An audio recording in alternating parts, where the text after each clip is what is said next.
Welcome to Get to Know, the podcast that brings you creative careers unfiltered. I'm Morgan Williams, producer, art director, and your host. And I started this podcast because I was meeting brilliant people in the industry but had no idea what their job titles really meant. Each episode, I sit down with photographers, designers, creative directors, content creators, and more to unpack what their jobs really involve, the glam bits, the graft, and the everything in between. This is season 2 with brand new guests, panel episodes, and more honest conversations. I'm so pleased to be able to say that this season is sponsored by Capture One, the industry standard software for photographers. And if you're new here, season 1 is waiting for you. My guest today is a rising force in branded content and personal storytelling. Known online as the Coldest Creative, he built his name behind the scenes on Chicken Shop Date before going on to create viral work with the likes of Rylan, Matt and Emma Willis, and M&S. Whether he's in front or behind the camera, he's shaping how talent and brands show up online, or while studying at uni. With a sharp creative eye and a real understanding of what lands on social, he's making luxury look effortless and strategy feel fun. Let's get to know Joel Marlinarson. Before we dive in, a quick favour. If you're enjoying the pod, please hit subscribe. It's completely free, helps more people like you discover the show, and means I can keep bringing you honest, inspiring chats with some of the most exciting creatives out there. Thanks so much. Now, let's get into it. So you're a little bit of a multi-hyphenate. Yeah. So let's start with social strategist. I feel like there's a couple of maybe different definitions out there for what that actually means. So do you want to give me just like a top line, what that means to you? Social strategy generally is about making sure that the content that you put out is intentional. So a lot of the time when I'm working with brand, it's about how can we make sure that our content isn't just trendy. Yeah. It's about, is this driving our business goals? Are we keeping a consistent tone of voice? And I'm usually coming in to bring those ideas forward. Cool. Okay.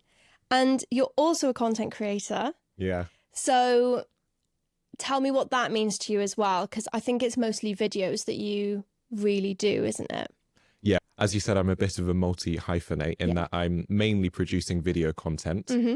And the term content creator can be really multifaceted. So a lot of the work that I'm doing now is in front of the camera through my TikTok that I've built, sharing insights on branding, pop culture, marketing, and on the luxury space, working with fashion brands. But also behind the scenes, I'm creating content as a videographer, whether that's food brands that are launching new products or fashion brands. And I found through those experiences, it's really interesting learning how fashion brands market differently to entertainment brands and working with creators as well as brands themselves. So a lot that I'm doing. Yeah, a lot going on. Yeah. So, okay, before we get into all of that, let's go back to kind of early life. What from your early life made you want to kind of follow this career path? I think I've always been very creative. Yeah. And I remember the kind of breakthrough moment for me was age 8 at Christmas when I got my first ever camcorder camera. I really enjoyed creating content, not even realizing that that could become its own industry. I was very much that 8-year-old child who was videoing everything, volunteering to record any family wedding. And I really loved editing content on Premiere Elements. That was at the time before Premiere Pro was even on my radar. And from there, at that point, I thought I was going to be a film director because I was so passionate about scripting. Whenever my friends came over as a child, I was always that kid that would create a script within half an hour and cast my friends as the actors. Yeah. And then edit that on Premiere Elements and share it to my family and friends. And then as I grew up and started to learn more about Premiere Pro, got that when I was younger, Premiere Elements, began to get really interested in that content creation for brand side. And age 12, launched my first clothing brand, Coldest Clothing. Yeah, which is, well, I feel like that's a huge thing for anyone to do. But at age 12, how did you even know what to do? Well, at the time, the idea for the brand came about because I was looking for a cap. So I didn't have the massive high top that I have now. Right. But I was looking for a cap. Have always been really interested in streetwear and realised that all of the caps for people of my age group, kids, felt quite childish and cartoonish.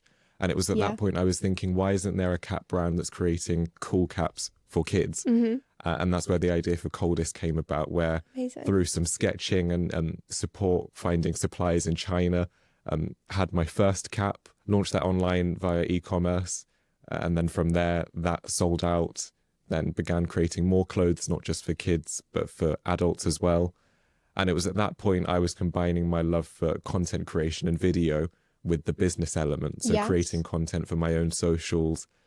At one point, we were going every year to Iceland to music festivals, where Amazing. we had a stand and were selling the products in person, which was such an amazing experience now. Yeah. Running my freelance business, knowing how to interact with customers and get people to your store. And it was at that those music festivals that Justin Bieber was pictured wearing our clothing, which was such a surreal opportunity. Yeah, I then. bet. How old were you at that point as well? Probably around 13, 14. Which is literally insane. Like, I can't even believe that. I actually, during lockdown, tried to start my own fashion brand. I think we all And had a whoa. lockdown business. It was so hard. I mean, it was fun to do, but like, I don't know how you did it at 13 because I couldn't crack it and I was like 26. Yeah, I mean, as you'll know, with freelancing, there's a lot that can be glamorous, but Oh, I yeah. learned very early on that behind the glamour of creative business, there's a lot of sampling issues that Yeah, go wrong totally. with especially clothing. And I think I've always just been quite entrepreneurial in that sense. I remember when I was younger, what we would do when we went to Brighton to meet family is we would go and sell pebbles that we found on the street and Okay. decorate them. Yes. And then go to the promenade and get people to buy them and then make money. And then towards the end of the day, we would give that money to homeless people that we saw on the way home. Oh, wow. That's But- incredible. Even just those early experiences of like selling pebbles to the Brightoners as somebody would sell ice to the Eskimos felt Yeah. really informative for my journey so far. Yeah, for sure. So who was it supporting you with that business venture? Was it your parents or did you have sort of another person that helped you out with that? My parents were definitely the one that guided me in kind of understanding as a 12-year-old Yeah. how you go from idea to then let's contact a supplier, and then that transition from one product, getting samples, realizing that we want the design to be different, to then selling it online. I think I definitely credit my parents to supporting me and just the behind the shoulder guidance. Yeah.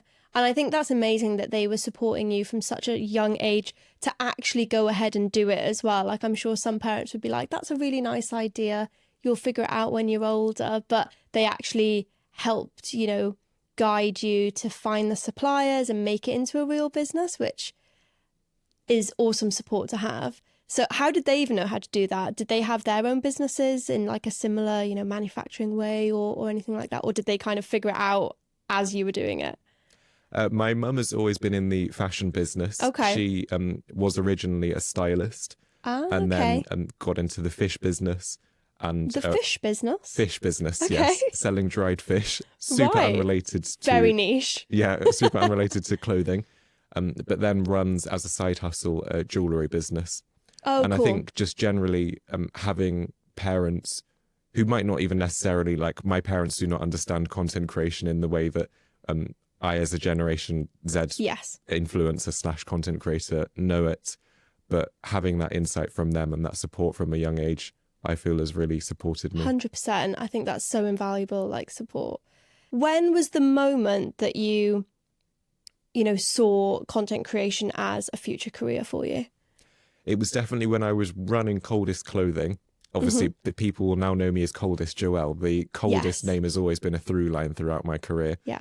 But it was through running that brand and seeing the shift from influencer marketing to celebrity. We'd always thought that celebrity was the way that you inspire people to wear a fashion brand. But Yeah. then I started seeing these influencers that were reaching out Yeah. to my brand, despite being quite small at the time. And at the same time, I had found such a passion for creating content for the business that I was running. So I thought, why don't I do this for other brands, not just within fashion, but within food and entertainment? That's amazing. So how old were you at this point? Was this about 13, 14 years old? Around 15. 15, okay. And when was it that you actually started working with other brands? It was around 16 that I Okay. started working with other brands. Right. But then officially being behind the camera with content creators and an official marketing team, that was in 2022, Yeah. where I had my first real content opportunity as a social assistant for Chicken Shop Date, Amazing. producing some of the social content on the shoots and behind the scenes moments. Yeah, cool. How did you get into that team? Such a long-winded question. Give me the short answer. Yes. But I, like many, had always been a keen watcher of the Chicken Shop Date series and thought what they had done on YouTube was such an interesting format. Yeah. It was actually when I was doing my A-levels that I reached out to the team and said, I love the content that you're producing. I ran a clothing brand and have shown that creative flair from such a young age. And I think I would love to be a part of this team and learn more about how the content creation space works on your end. And I've shown a passion for video editing from such a young age and think this could be my next big shot. So made that really long-winded pitch when I was doing my A-levels. And that was when, long story short, I applied for a job to support on their social content. Did not get that job whilst I was still studying. But then after the success of my application and from keeping in touch with the team, was offered a freelance role. And ever since then, that's kind of been the springboard to all of the freelance work that I'm doing now. No, that's amazing. So what did you actually get involved in behind the scenes at Chicken Shop Date? What were the key points of your role? So my role, particularly with that show, really depends on the brief. When I'm called on the shoots, I'm often there creating content with the guests for the teasers and announcements. Okay. Coming up with content ideas, whether that's before the shoot, thinking about on-the-cuff content ideas that we can shoot in the chicken shop. Yeah. So there's a lot of agility that I need to have in knowing the trends and being able to execute them fast, especially when you're in such a fast-paced environment like a chicken shop with talent where things happen very fast. Yeah, definitely. And how do you keep your finger on the pulse of what is trending and, you know, what would do well on social? That definitely brings me to a lot of the work that I'm doing now in front of the camera on my own TikTok page at Coldest Joel, where I'm unpacking the latest marketing trends. Yes. A lot of the work that I do for clients where I'm behind the camera, creating social strategies, consulting with brands, is often thinking about not the trends that are happening now, but the trends that I see happening in the next 3 to 6 months.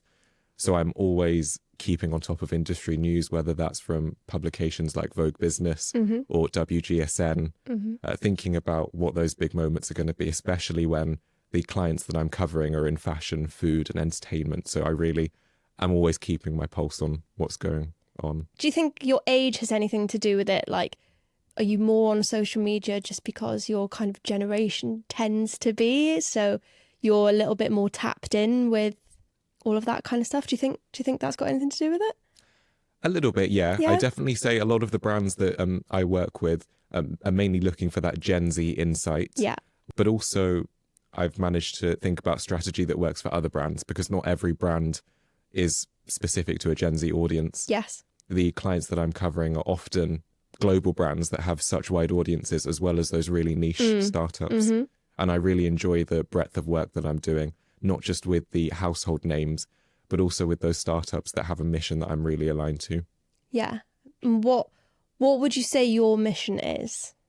My mission with the content that I create is about ensuring creativity is accessible. We're seeing this now with the creator economy, and that 15 years ago, there were so many media gatekeepers that a brand or an influencer would have to go through in order to get their message through. Yeah. Whereas now it takes one person who might not even have their own established audience who can say something that people really resonate with on a large scale. Yeah. And we're seeing that now with the interest-based algorithms on TikTok. You don't need to be a Kardashian or someone of existing influence to get your message and get that cut through. So that's something that I'm really passionate about, spotlighting brands who may not be the household name, but I really resonate with them on a personal level.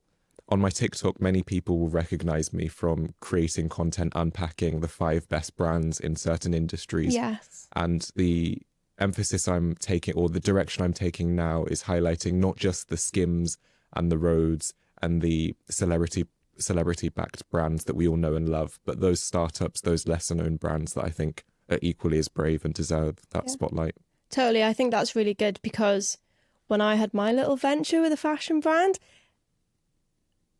towards the end, I was like, this is not going to work, because I don't have the name and I don't have the eyes on me like these celebrity brands do or influencers do. And I didn't really want to be an influencer or anything either. So I couldn't really see how that was going to work. But I definitely think even since then, there's been a little bit of a shift in how all of that kind of works now with social media, which I think is like the best way to do it. And it breaks down those barriers for people who just want to do something because they're really interested in it. And you don't need all of this tons of money to make it work or a big name or anything. So I think that's really, really good. Yeah. You describe yourself as a strategist working within luxury. How would you define luxury? Oh, that is such a question. And I have so much content that's coming out about that. But really, the definition of luxury has changed so much. Totally. In that nowadays we're so exposed to luxury products and the dupe culture. Yeah. We see so much content on a regular basis. So the idea of an Hermes Birkin does not feel as exclusive because we already follow 50 influencers who have it. Yeah. So it used to be about exclusivity. Now we're seeing this push towards craftsmanship as people are more exposed to dupes and feel less convinced by the craftsmanship of these products. We're seeing brands like Loewe take more of an employee-generated content direction where they actually show the craft makers pulling the fabrics. I love those videos. Stitching things, as well as being really satisfying. They actually subconsciously tell us, okay, if I'm going to invest $1,000 on this bag, I feel like I'm getting a good deal here. Yeah, 100%. Whereas the consumer has become so discerning of brands that have such high markups on products, but might not necessarily have the ethics behind the product making, or might not even have the high quality fabrics. It only takes one search at the commentary around fast fashion to know that audiences and consumers are so discerning of brands and will very quickly be looking at the about section of products and looking at that product makeup. Yes. What material is this made out of? Yeah. We've really left a moment in time where people are just buying with their eyes closed, and actually the consumer's a lot more discerning of where their money is going. We're in a luxury slowdown, as reported in Vogue Business. I actually recently was interviewed in Vogue Business's article on the luxury slowdown, so this topic is very much in my alley. And the kind of insight that I drew from that is that a brand should be focusing less on hopping on trends, ensuring that they're communicating actual value and showing how the product can enrich your life. Yes, I think that's one of the key things that I've sort of come to realise doing my own sort of research into branding and social as well. It's all about selling the lifestyle, but also the benefit of the product. And that's such a key thing, for any brand, but I think for luxury brands as well, is one of the main things, isn't it? Yeah. So for your own TikTok channel, how do you actually figure out what you're going to post about today? Have you made yourself a whole strategy that you kind of rigidly stick to, or are you quite agile, and how do you come up with all the ideas? I have a strategy of my own. Yes. So as well as creating the strategy for other clients, I have my own strategy and two types of content that I produce. So one end of that content is the evergreen content ideas. So those are the topics that aren't necessarily reliant on one big trend or one big moment on the calendar, just gradual shifts that I'm seeing in culture. Sure. So part of the reason I was interviewed for Vogue Business was through the success of one of my recent videos on the luxury slowdown in relation to Rhode Beauty and how their marketing strategy is looking, or how within Rhode's marketing they use food to create that association. Oh yeah, they're one of those big brands that love a food ad, don't they? Yeah. One thing that I noticed with Rhode quite early on is how they group something like lipstick, a non-essential, with something like food, which you do need. And linking back with the luxury slowdown, it's about showing how that product is going to enrich your life. So if I group my lipstick with a cinnamon roll, that creates that desire for the product. So I'm often having conversations with the clients that I have saying, actually, what are your biggest pain points? What are you noticing within your comments? I do a lot of social listening. So as my own profile has grown on TikTok, a lot of the insights I draw are from people commenting on my videos, which has been really interesting. Yeah. Getting that feedback loop where people say, actually, I've noticed this area of the luxury slowdown in beauty, which is something that I don't even cover within my content, but do have clients within. So it's come this never-ending feedback loop that I really love and No, but enjoy. that's an amazing way to do it, really, is based off the feedback, because you're giving your viewers what they want to know about. Let's go back to when you first started your TikTok channel. When was that? Was that during like lockdown and COVID? No, I actually only started posting consistently at the beginning of 2024. Oh, really? So only last year? Yeah. Obviously, we connected over TikTok as well, because you were all over my feed. But I think your posts are really interesting, like all the videos and your insights are really interesting, which I'm sure many other people do as well. What kind of gave you that drive to start posting consistently? The through line within all of my career thus far has been pivoting. Okay. I've always been creative. That's been something that I've found. But I've always known when was the best moment to pivot. And I found that creating content behind the scenes I loved, but thought it'd be interesting to see how it would work in front of the camera. I've spent so much time creating content, editing, shooting, ideating, whether that's deep into my Premiere profiles, and thought actually I could grow my personal brand and expand my knowledge in front of the camera. And I've actually found being both behind the camera and in front of the camera has strengthened both of those offerings, in that when I'm shooting, I can now empathize with the person that I'm filming a lot more. And also as somebody that's in front of the camera, I know how best to position speaking. No, that's really interesting. How do you find talking to camera as well? Because I know we talked a little bit before this about talking to camera, and I struggle. Over like the last, year and a half that you've been posting consistently, and I know that you do like the green screen a lot. Yeah. How have you, well, first of all, did you find that really difficult in the beginning? And do you find it easier now? And sort of how have you got over that, if you do find it easier now? Definitely gets easier. I feel like though I definitely had an advantage being somebody who's always produced content behind the scenes. Now going in front of the camera makes that a lot easier, and I know how to structure a story. Especially with TikTok, you have such a small amount of time to capture somebody's attention. So having that story arc and making sure that I take as many takes as possible. Many people will not know this, and it's just the nature of the business, but some of these videos that I produce on my TikTok take hours, not only to research and to gain the insights for, but to produce. The final product can seem quite lo-fi in that the green screen content is all filmed within my phone, but then having those insights, making sure the hook is so strong that it's going to engage people. That's something that I'm really passionate about, and making sure that those first 5 seconds are going to engage people. Let's talk about how you make your videos for a minute. So you just said making sure the first 5 seconds, they're important. So how do you make your hook good? How do you stop the scroll? There are several different ways you can do this. I say there are 3 types of hooks. Okay. One is a visual hook. This is a little bit of a secret, but many people will notice within my videos, I often hold a bottle of peanuts. Okay. And that's my visual hook, in that it creates this element of absurdity. Yeah. Because people look at it and it's a think, random object. Random. I need, the brain is already trying to calculate how they can find an answer for it. So that's one. Yeah.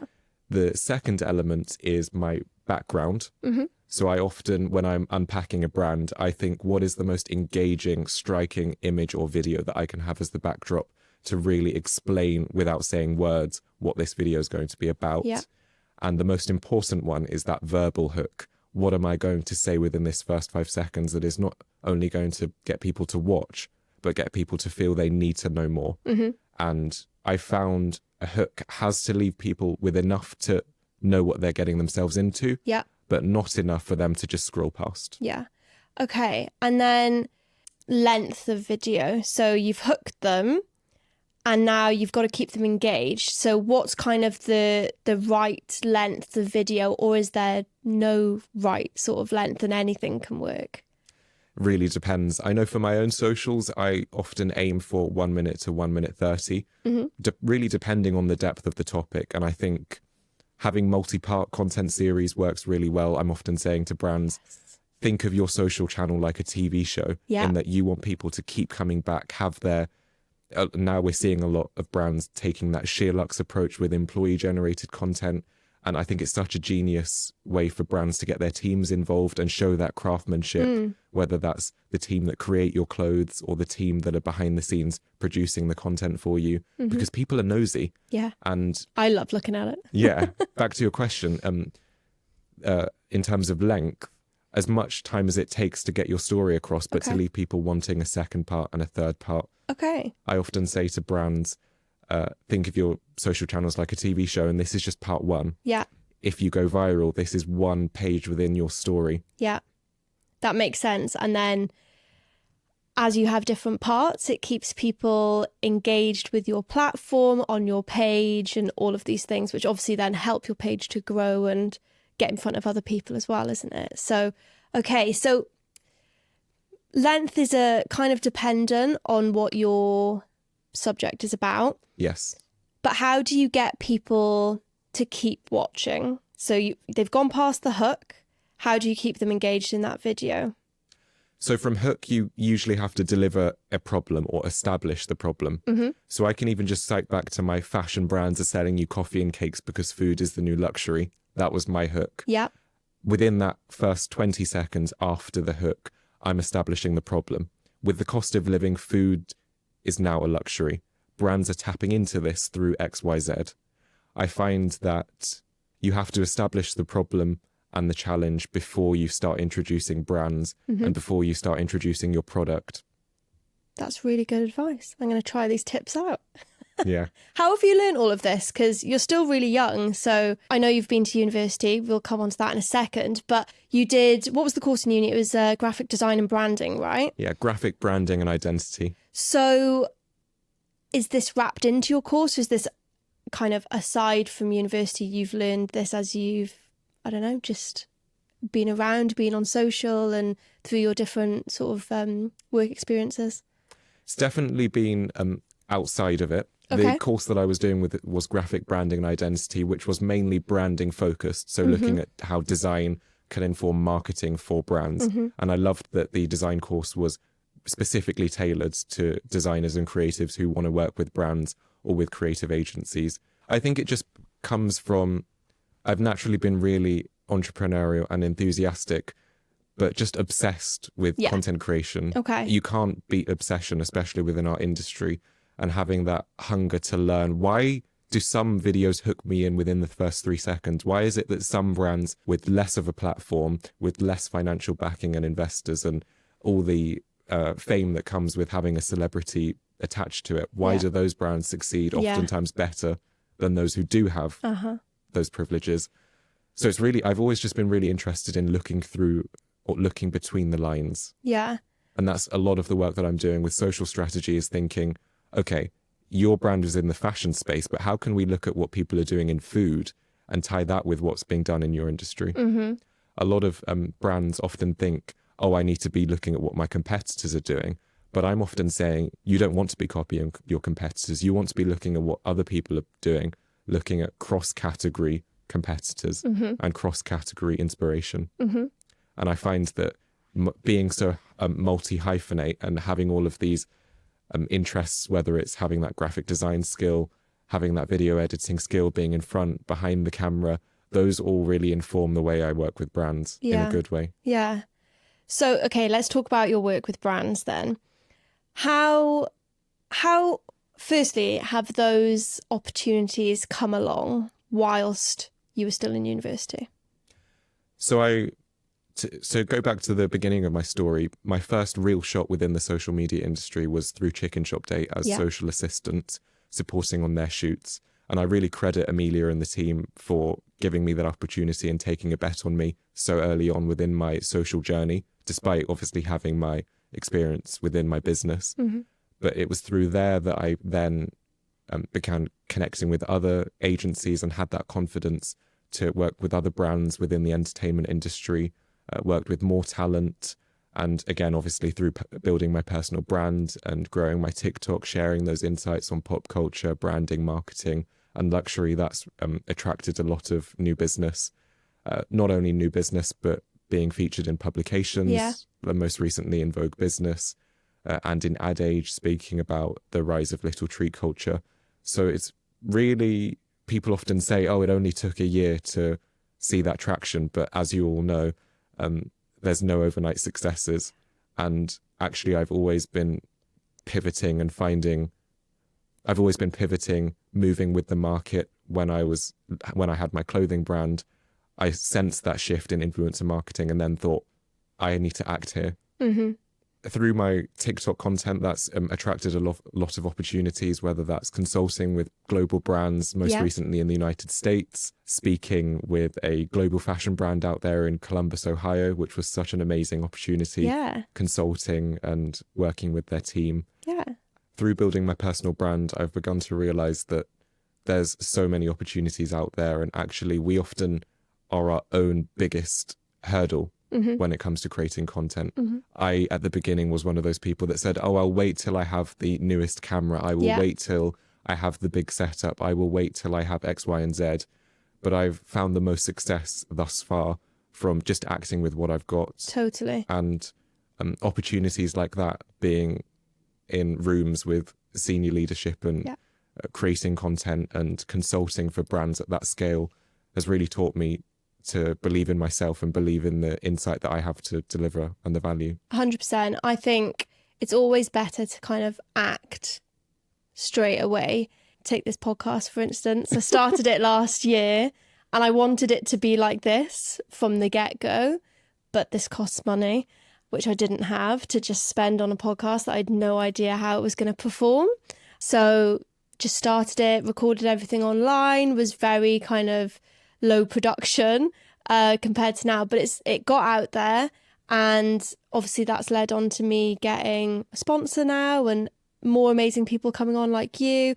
So I definitely agree, it's all about acting on your passions and like putting yourself out there as well. So you mentioned a lot about your personal brand, which I think is a bit of a buzzword at the moment. Yes. When you started posting on social, did you have an idea of what you wanted your personal brand to be, or has it kind of evolved over time?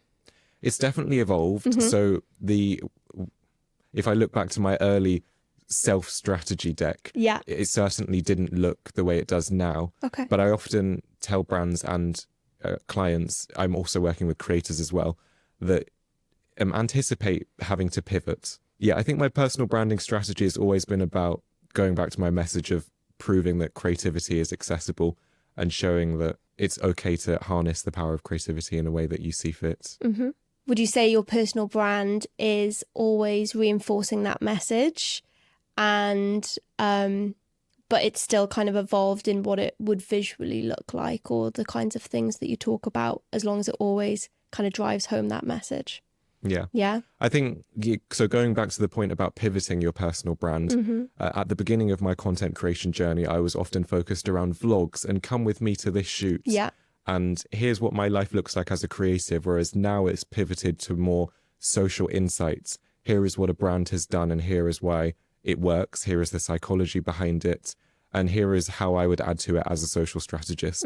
So I think it's changed from documenting my journey to exploring what's currently working in the industry for brands and having that quote unquote expert insight. And do you think that has been better received, or is it kind of a similar reception? I feel my page began to gain some traction when I was covering those really trendy topics and uncovering insights that people may have had within their subconscious but not thought, oh, okay, this is actually happening. I often cite the coverage of Blank Street and Melissa's Wardrobe's super awesome campaign as the video that kind of put my content on the map. And I found through the success of that the green screen format has become almost my own signature format now. I totally agree with that. I think it is your signature. Definitely. So from all of these videos and kind of building your personal brand online in that way, would you say that's definitely helped you get that work out in the real world? Yeah, definitely. I mean, I had connections and had built a client base before I began posting content, But I do find that a lot of the brands that are reaching out now have often seen my videos or have built that trust. And going back to the idea of building your personal brand, it's such a buzzword, but I see it more like a digital reputation. Yes. And that somebody, for example, a prospective client might have to see my videos 50 times to then have that ball drop moment and think, okay, he sounds like we could really benefit from his value and his insights. Yeah. So I'm often saying to people, and I really want to create a video about this actually, not to obsess about the numbers, because you never know within that 2,000 view video that you might have felt that flopped, there might be somebody that's really benefiting from that behind the scenes. And it's so easy as a creator and as a brand at huge scale to get obsessed with the numbers and actually take it personally when things do exceedingly well or go viral, or when they seemingly don't do well. But remembering that, imagine if I was speaking to 200 people on a stage right now, that would intimidate like 99% of the population. Yeah. But then the idea of a video only getting 200 views might dishearten a brand or dishearten a creator. Yeah. So I'm often trying to touch grass as it is, because a lot of my work involves being online all the time. Just jumping in quickly to thank the sponsor of this season, Capture One, the tool trusted by professionals around the world and the one I've relied on since day one. Whether I'm producing a shoot, working on edits or reviewing on set, it's always Capture One that I'm opening first. If you want to give it a go, and you should, you can get 30% off for the first year of the all-in-one subscription with code Morgan30. It's valid until the 1st of June 2026. Full details and the link are in the show notes. Now, back to the episode. Yeah, I think that's such good advice though, because probably everyone kind of knows that TikTok pushes your videos out to about 200, 300 kind of people. And obviously if it does better than that, it'll go out to more. But I think that's kind of where that flop mindset comes from, because if it's only reached that amount, TikTok's just done its job and you didn't do a great video. But I totally agree with you. If you were on stage speaking to that many people, that would be very intimidating to most people. So yeah, I think everyone's got to remember that if you're trying to build your presence online. So yeah, really, really good piece of advice. Let's switch over now and talk about your work with the brands. So talk me through like a general scope of work that you do with a brand. So they've come to you, do they give you a brief, or kind of what's your interactions with them to build their strategy? Yeah, so it's oftentimes they will come to me with a brief and a problem within that brief, which is, let's just say, assuming this is completely random, we're struggling to reach Gen Z. We're an established brand. We have an audience, but we feel they aren't engaged. That audience is not a community. We create content, but we feel that that's not resonating with that audience. They're just fly on the wall sort of content that people don't really get. We want to create content that cuts through, that's memorable, and build a community. Yeah. That community is the real buzzword right now. It really is. So it's often I'm approached by larger brands that have that audience, but really want to connect with them. Within my strategy decks and within the insights that I'm sharing with brands, I'm thinking, what's going to be your signature format? So when we look at a brand like Rode, they have their sensory marketing, which they coined. Yeah. When we look at a creator like Nara Smith, even the subtleties of the music that she uses in every single video, that's subconsciously like a theme tune. That's her signature jingle. So what is going to be your signature format? Many would say that the green screen format is my format, although I appreciate there are other creators that do that. So thinking about what's going to be your inside joke as well. Okay. When you look at brands like Loewe, even on the luxury scale, their inside joke is the fact that you can't really pronounce their name. Yeah. And they lean into that in their social content. They really do, yeah. Actually, my suggestions are often about brands being more self-aware, embracing their imperfections, quote unquote. Okay. And that's something that, especially with my consultations, I'm often trying to sell those ideas to leadership. Yes, which I can imagine is actually quite a hard thing to do. So how long is like the timeline for you to work on this sort of project? I can imagine it's not like a short piece of work. You can't fix it in a week, for example. It really depends, especially working with brands at scale. Processes take a lot longer. Yes, so it can of be from course. anywhere from 1 month to multiple months. Yeah.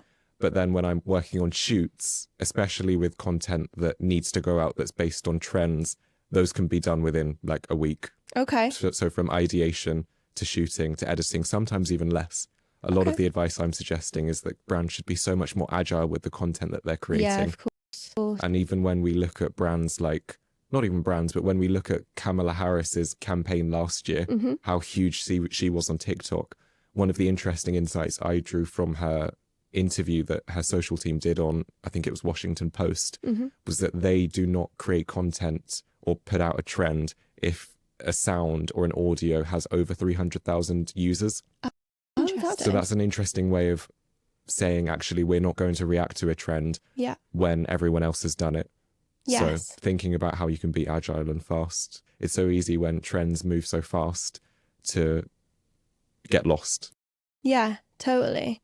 Okay, so do brands book you for like a bigger total kind of strategy, sort of refresh, I guess you might want to call it, as well as just sort of single posts? You know, they want a strategy around, I don't know, maybe they're launching a new product or something and they just want you to strategize that campaign. Yeah, I'm often doing new product strategies, especially with startups, them trying to think about how we can create that initial buzz where you don't have that audience, you don't have that famous surname, but also one-off consultations with brands where I'm presenting, delivering those insights in a more detailed way that I would on TikTok. Yeah. So thinking about how I can stretch the information and the insight that I'm delivering in a TikTok to a 2-3 hour presentation with an entire marketing team. Yes. So that's a offering that I have as part of my business, Coldest Creative now. Yeah. Okay, cool. And do you get involved very much with the actual content creation off the back of the strategy that you've put together? Yes, that's something that I'm really passionate about as well, not just providing those top line ideas, but actually executing them. That's why going back to being a multi-hyphenate, it's so important that I've had that skill in being in front of the camera, Definitely. being behind the camera, being the strategist that's picking out those insights. Yeah. So when a brand has a problem, I know how to provide the answer to that problem and execute on that. So that's something that I do as well. Amazing. How do you juggle all these different hats? I often say I am like a professional juggling artist. Yeah. Fair. Yeah, I don't know how you fit it all into like your day, your week, your month, because it seems like so much that you're getting involved with. What's your approach to working behind and in front of the camera?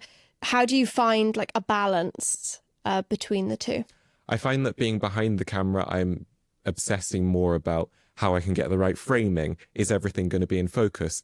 Thinking about that shot list. Whereas in front of the camera, I'm thinking about how I can deliver those talking points best.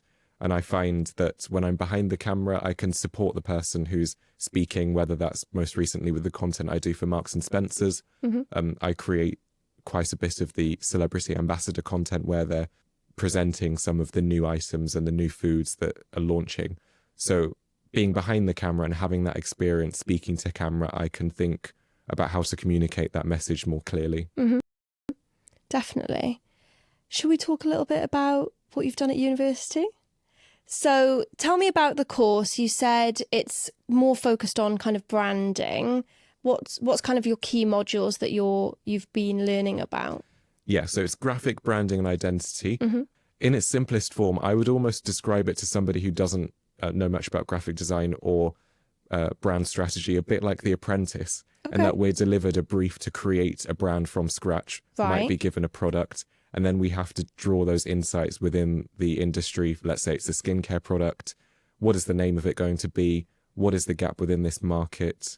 Thinking a lot like a business person. I often find working on these projects and speaking to my classmates, it's a bit like being a new startup founder every term, in that we're constantly relating design to actual real world problems. Right, okay. And a great element of the course is that it's been really industry focused. So we aren't just designing for the sake of designing, but also thinking about how we can identify gaps in the market, how we can solve problems that are affecting people's real lives, and also sustainability.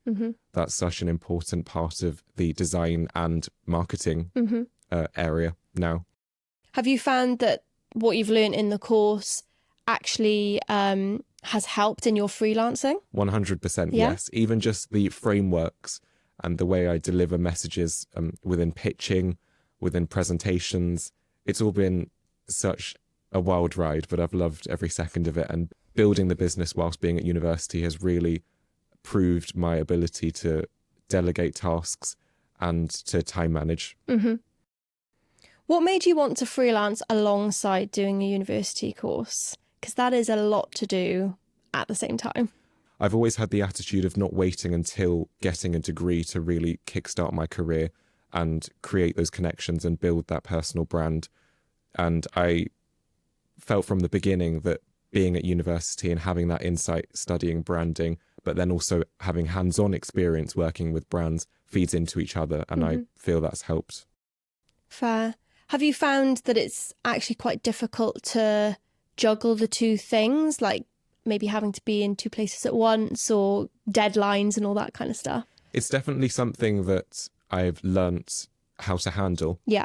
But I think the experiences that I've had from working agency side briefly whilst I was at university to then being freelance for the full duration of being at university, they've really given me those skills and allowed me to make those mistakes when it comes to time management, to now be really confident. Awesome. Do you prefer content creation or brand strategy?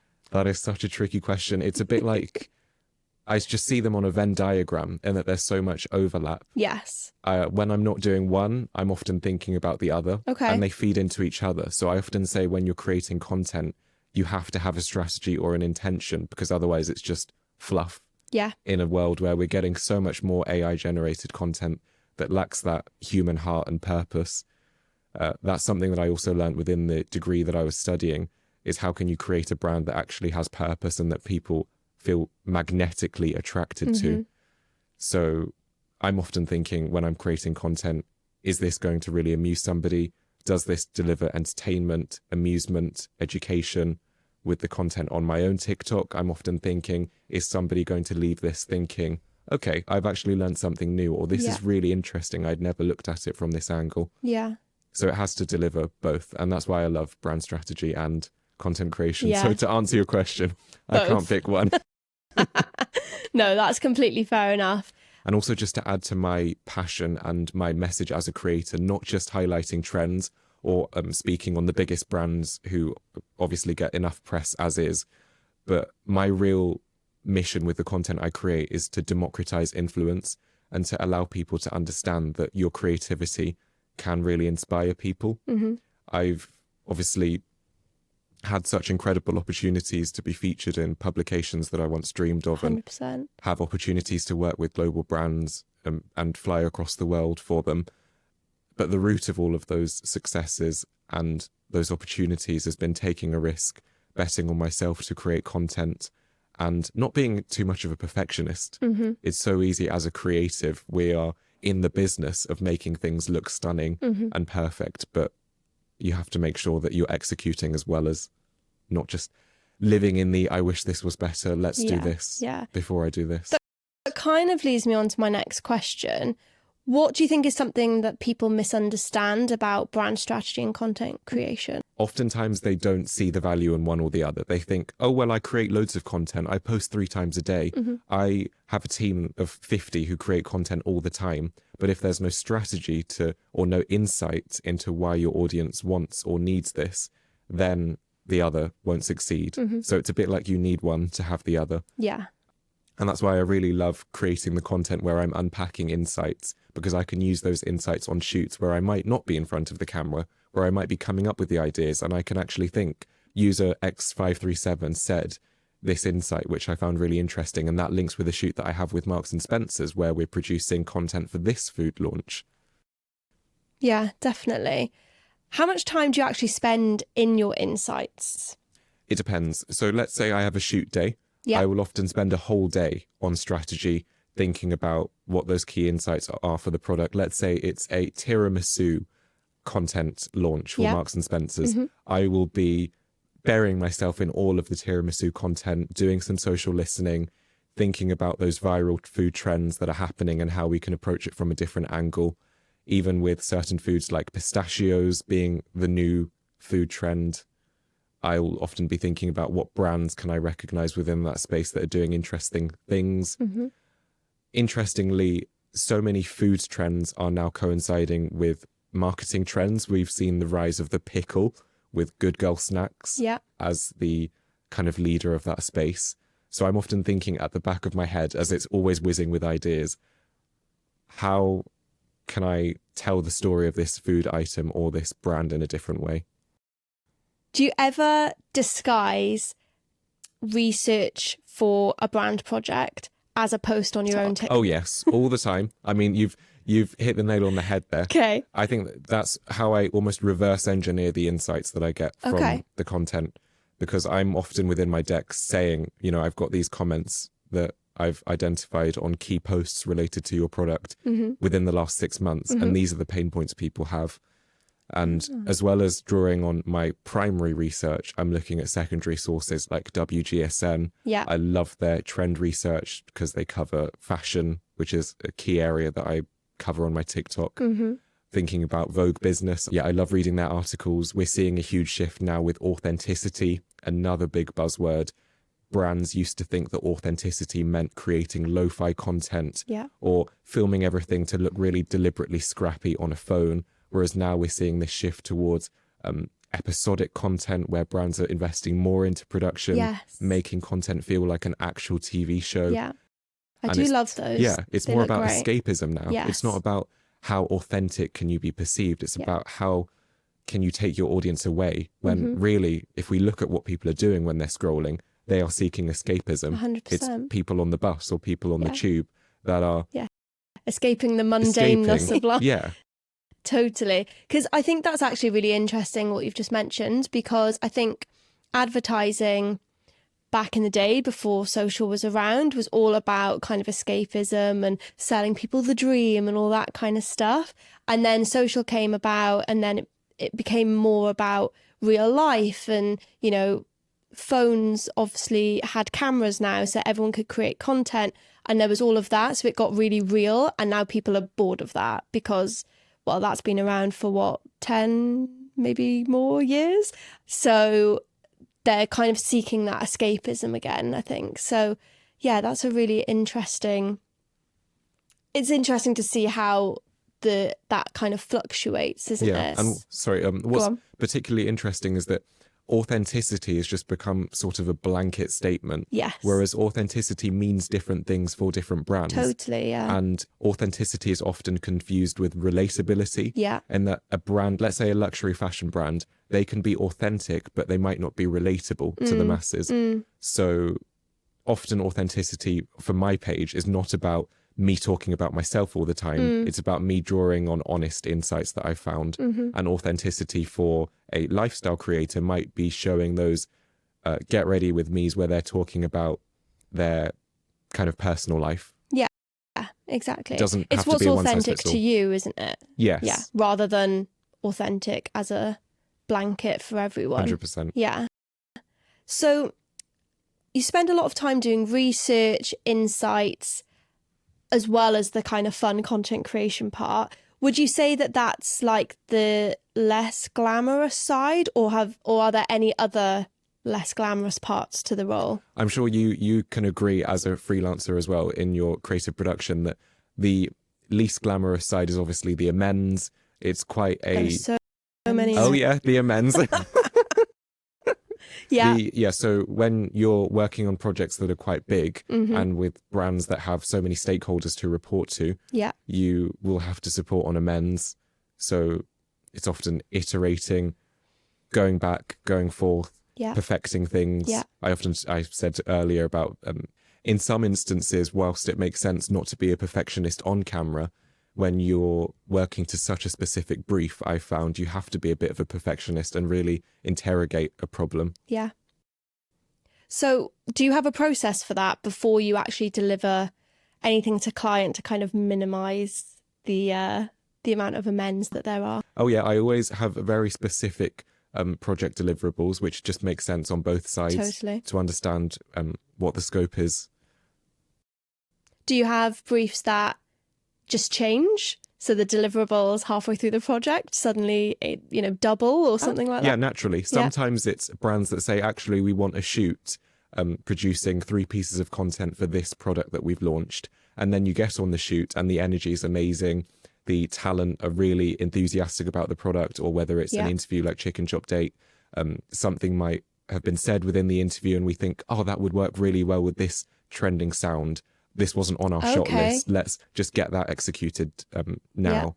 And that's one thing that I really enjoy about the work that I'm doing, is that no day is ever the same. And even with a shoot where I have a really specific shot list and a specific set of videos to create, we will often create some fun, unexpected, on-the-cuff content, which might end up doing even better than the content we planned for. Yeah.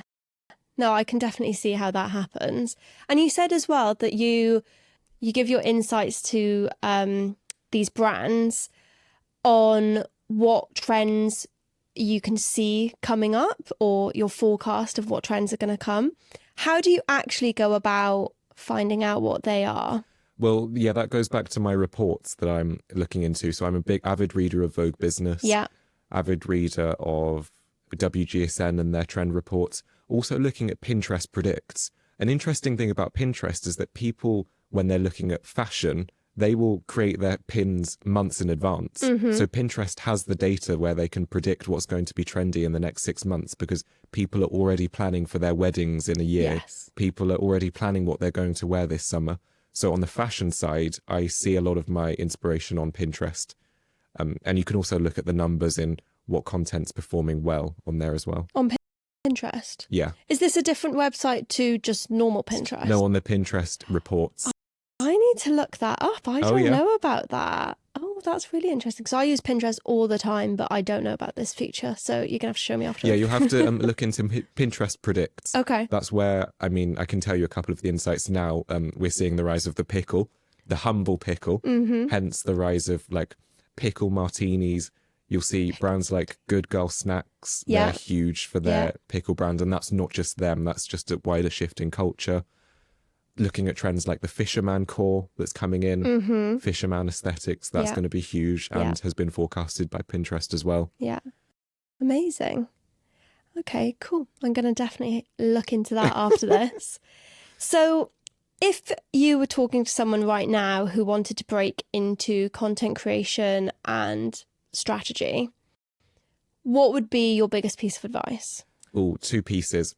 1, do not wait for permission to act on your creativity.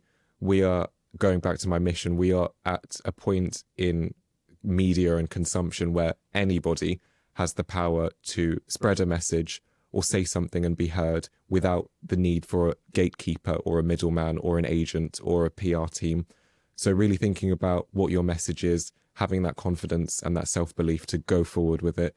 Do not let the fear of cringe hold you back. And also remember that rejection is an essential part of the journey.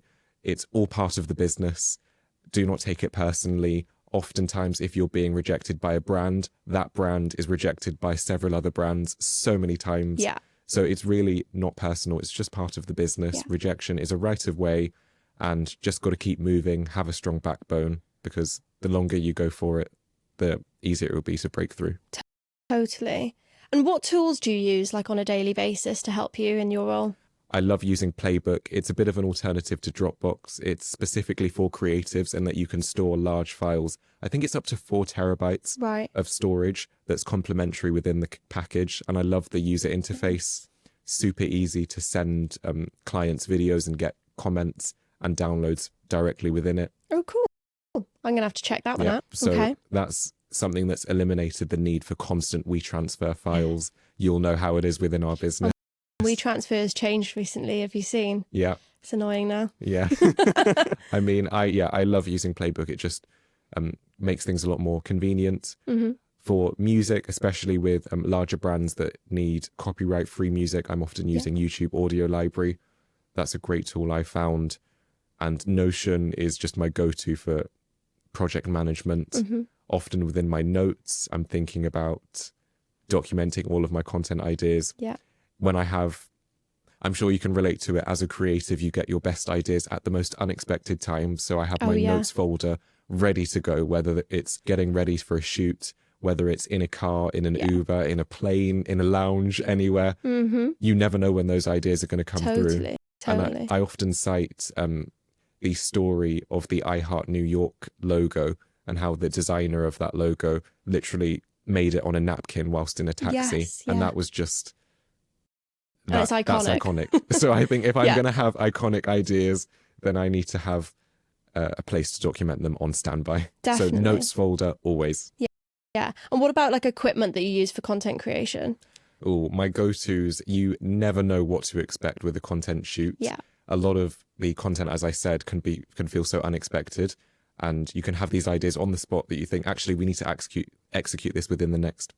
You can have those content ideas on the spot where you think, actually, we need to execute this in the next minute. So back to things that I love. I always have my DJI mics, the wireless ones, great clip-ons for interviews, vox pop content, really great with wind as well, especially when you're outdoors shooting with talent or with the general public. A lot of people might not necessarily know how to use the mic in that way. So love having the DJI mics. Always bring more than enough spare batteries for my shooting. 100%. You never know how long a shoot is going to take. And especially shooting content with so much equipment, that sucks a lot of battery life out of the equipment that I'm using. So you never want to be running dry on power. Yeah. So always some spare batteries. And unexpected, many people wouldn't realize this, I love bringing a clip, clothes peg. That's great for clipping, whether it's mics onto objects that you want to be out of frame, whether it's clipping a camera to certain objects. Most recently, I was shooting at Marks and Spencer's for their celebrity ambassador content, where I was clipping cameras onto trolleys. So you really have to be prepared. And also sticky pads for sticking phones and items to mirrors. So thinking about, how I can make shooting more efficient. Yeah. There's some clever tips. Yeah. What about actual cameras? Do you use just iPhone or do you have another camera? For a lot of the social content, I use my iPhone 16 Pro. That's the most recent phone out now, which I create the content on. But oftentimes, I use my Canon DSLR camera. Nice. Which one is that? The EOS 100D. Not one of the newest ones, but you get a different kind of feel for the content that you would on an iPhone. Yeah. I find for fashion brands that want to have that really episodic, cinematic looking content, that it makes sense to have it filmed on a professional camera, but also I have produced it on an iPhone and just had that creativity in making it look cinematic with the edit, whether that's through the title sequences and the lens flares. Yeah, definitely. What about what software? What do you use to actually edit your videos? Almost always using Premiere Pro. As you'll know, I've been using their software since I was very, very young, from the beginning of this whole creative journey. So yeah, it was initially a Premiere Pro Elements or Premiere Elements then. It's now Premiere Pro. I use After Effects a little bit. I'm starting to get a little bit better with creating title sequences on there. Occasionally use CapCut for quicker edits that I just want to get out faster. Nothing that needs too much. So you still use Premiere Pro even for like social edit? Yeah. Oh, okay. Because I've seen a lot of people using CapCut. I mean, I've got into CapCut recently. I quite like CapCut for the social stuff. There are a lot of rumours and speculation about whether creating content natively on TikTok is boosted in the algorithm, or whether using CapCut gets you more views. Ultimately, I'm here to dispel that myth. It is not true. Okay. You ultimately just have to create content that delivers value. Yeah, whether it's entertaining, enticing, or delivering value on some level. But yeah, I wouldn't obsess over the formats and whether it's posted at this time. How many times should I post a day? Just delivering value. Amazing. What is coming next for you? What have you got in the pipeline over the next year, 5 years? What's the 5-year plan? That is a big question, and I'm super excited. Within the next 5 years, I just want to keep on growing my community. We're now at 50,000 on TikTok. And that's something that I'm really passionate about, spreading that message of democratizing influence, showing that creativity can, I know it's so cliche, change the world. Yeah. And I really enjoy working with those established brands, but also working with startups, thinking about how I can work with brands that are creating products in spaces that we don't know about. And I'm really passionate about expanding the business, and who knows where content will be in the next 5 years. If you had told some of the senior executives at Prada that their competitors Loewe would be producing meme-like content on a platform like TikTok, they would have just not believed you. Yeah, 100%. We saw the shift in pre-COVID when TikTok was being seen as the platform for teen dancing and not really a serious marketing platform. Whereas now every brand is fighting to grab attention on there. So I'm really interested in what the future of social is going to look like. The through line of my career has been pivoting and finding those insights. I'm interested in how AI will shape the future of content. Yeah, definitely. And I'm really interested in just continuing my social journey, working with more exciting brands, whether that's one-on-one with creators as well now, and providing that advice and support, being hands-on on shoots, all just super excited. And it's been such a wild ride so far. Yeah, I can't wait to see what happens for you either. Oh, thank you. Just before we finish, I've got the listener round. So these are some questions that people wrote in. Amazing. So I'll do it a bit like a quick fire. Yep. First up, what's a recent project that challenged you creatively? One of my biggest challenges recently was pitching the idea of employee-generated content. We're seeing a huge shift with brands like Sheerluxe and Sisters and Seekers, who always feature their content with employees in it, which is a great way to feature the team and give viewers that behind-the-scenes look. But it doesn't work for every brand. And not every employee who comes on as a marketing or social exec actually wants to be a presenter or signs up to be. And I'm often having those conversations and thinking, how can you do employee-generated content in a way that's authentic to your company and that tells your story in a natural way, making sure that employees feel inspired, empowered. Yeah. No, I can see that that's quite tough to get people to actually want to take part in it. Yeah. Unless you've got those really, really confident people that are just happy to be front and centre. Yeah. But like you said, not every company has that, do they? Yeah. And it's also, it's just about giving employees that confidence to know that this is an area that will benefit the business, being on camera, being part of the team that are seen. Yeah, definitely. Do you think university is important for building a career in the creative industry? Oh, this is an interesting one. I think, especially for the creative industry, the importance of going to university and waiting 3 years to get that certificate is diminishing very, very quickly. And I feel from my course, a lot of people are similar to me in that they're very driven in creating content, designing, working with brands, getting those internships and those initial real life experiences early on, so that now, having graduated, I'm in a position where I have 3 years of experience working with brands, both in front and behind the camera, building a personal digital reputation. We're seeing the rise of the personal brand, and I think that holds a lot more weight than a university certificate at this moment. And going back to the idea of democratizing influence, it's not just about who can survive a 3-year intensive degree. It's about who can deliver the most value to an audience and be heard and seen and trusted by brands. Definitely. No, I think you're completely right there. And also, I think, like you've done, gone to university and graduated with all of these years of experience, it just sets you apart from a lot of other people who are also graduating with the same degree. So it kind of makes you a better candidate for jobs that you're applying for, because you've already got the experience. Because as we all know, jobs want experience and you don't get experience. Yeah. You know, so it's always that vicious cycle, but you're already getting in there, getting stuck in, getting paid work on board, not just internships, which is incredible. So it just sets you apart and will hopefully mean that you're more successful. Yeah, and it's become a business now. So I'm running this business as Coldest Creative, and going back to your question about advice for young creatives, perhaps in a similar position to me, or people who are at university or thinking of entering the industry, it goes back to that point of not waiting for permission to create. Yeah. Because you can get so lost in that vicious cycle of, oh, you need experience to get a job and you need a job to get experience. But actually with social media, with content creation, with creating in whatever format you see fit, you don't need permission. You don't need an agent or a team to get your idea out there, to execute it and to be seen. And we're in a golden moment in history for that now. And just by doing it, you're getting experience as well. So that's amazing. How do you get over your fear of posting on TikTok? Oh, this is a good one.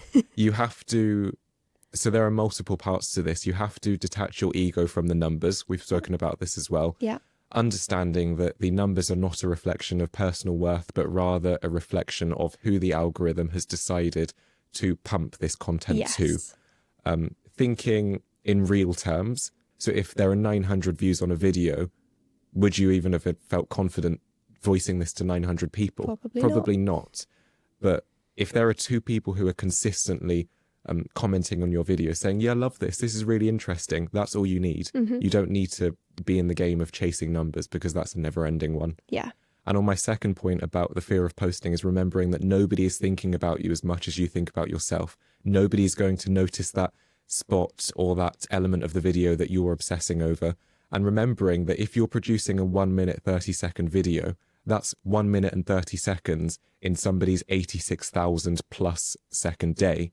There are over 86,000 seconds in a day. So if you're only taking 90 seconds of that, but delivering real value, you don't have to worry about people obsessing about certain elements of you. Yeah, definitely. That kind of leads me into my next, or the next question. What insights actually matter? What should you be looking at on a TikTok post to know whether it's a good one or a flop? It really depends on the brand. So for campaigns, it might be about engagement and reach. But as a creator, personally, I'm really interested in retention. And that's actually one of, if you look at the TikTok reports, that's one of the main barometers for how well a video is going to perform. How long can you engage people within a video? It's not just about delivering a great hook within the first 5 seconds. And then once people get that hook, they're like, no, I don't want any more of this. I'm constantly looking at my retention and finding out, what points did people like the video? That's a good barometer, which we don't hear many social media managers or anyone in social talking about at scale. Looking at where people are liking a video is really important, because that is like the punchline of the joke. That's where somebody thought, I'm getting so much value from this that I'm going to show that. Yeah, exactly. So the retention one, is that like the graph one? Yeah. So how many people watched the first 30 seconds? How many people watched the full thing? Okay, interesting. And you can use TikTok's creative suite to get more in-depth data on that. So I'm always looking at that. Always in that. Okay.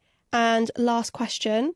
What are your opinions on AI with content creation? It's a really interesting one. The AI space is moving so fast, and there are so many different models that are being formed. Oftentimes I'm watching videos that look like they're human UGC, and then you find out that it's actually AI generated. There are so many tools that are coming out. Often, I truly believe that audiences are always going to gravitate to that human touch. And we might see brands creating more proof of reality posts. I read a really interesting LinkedIn post from Rachel Carton, another social media consultant, about how consumers are becoming less and less discerning of what's AI and what's real. So more brands are going to have to prove that authenticity in that, by the way, we're real. By the way, here's our team. By the way, here is how long it took us to produce this campaign. That's really interesting, because I guess you've started seeing, can't remember exactly what it says, but like a little tag on AI generated content. So it'd be interesting to see if there's something like that to show proof of, what was it? Proof of reality. Proof of reality. Yeah. And I believe it's only going to create a better distinction between great creative and generic creative. As AI pumps out more content and audiences are fed more quote unquote rubbish, they will have to, no offense to AI. I mean, the AI robots don't come for me. But yeah, as audiences are exposed to more content and it just filters through the algorithm, we're going to see brands, as I like going back to my previous point, taking more effort to carefully craft their content, having episodic content that feels really natural and human, so that it's not, so it stands out against AI. Mm-hmm. Question from me. So Mango, for example, have started doing these AI campaigns. Mm-hmm. Do you think that's actually going to be really successful, or do you think inevitably it's going to flop? It's a tricky one. Well, first off, we have to start with the ethics of it. So you mentioned Mango, but recently I heard about H&M doing an AI with the model scheme. Yes. And what they've done quite interestingly is that the model owns parts of the rights to the AI model. So first off, we have to think about when we're training AI models. I mean, I'm not an AI engineer, but when AI models are being engineered and created, what are the ethics of that? How are you creating the face of this model? Are you sourcing images from the internet that already exist? How ethical is that? So a great thing that H&M did is that the models own the rights to their image, and they have somewhat control over how it's used. And I think that's the direction it's going to go in. Yeah, Especially... I saw that. I think it's a good stance from H&M. Although, being someone who actually produces big fashion campaigns like this, I feel a little bit sad because it's going to put probably me and a bunch of other people that I work with regularly out of work. But if you're going to use AI, I think it's a good way to do it for the ethical reasons, and also it feels slightly more real because it's actually based on a real person. Mm-hmm. And people always love the craft. Even going back to Loewe, it's very easy for a luxury fashion brand to just post, here is our stunning picture of a bag, and go and buy it. Here's a model, or here's a high fashion celebrity wearing it. Whereas they're showing the craftsmanship because people are so interested in that. And I think we're going to see that within the use of AI.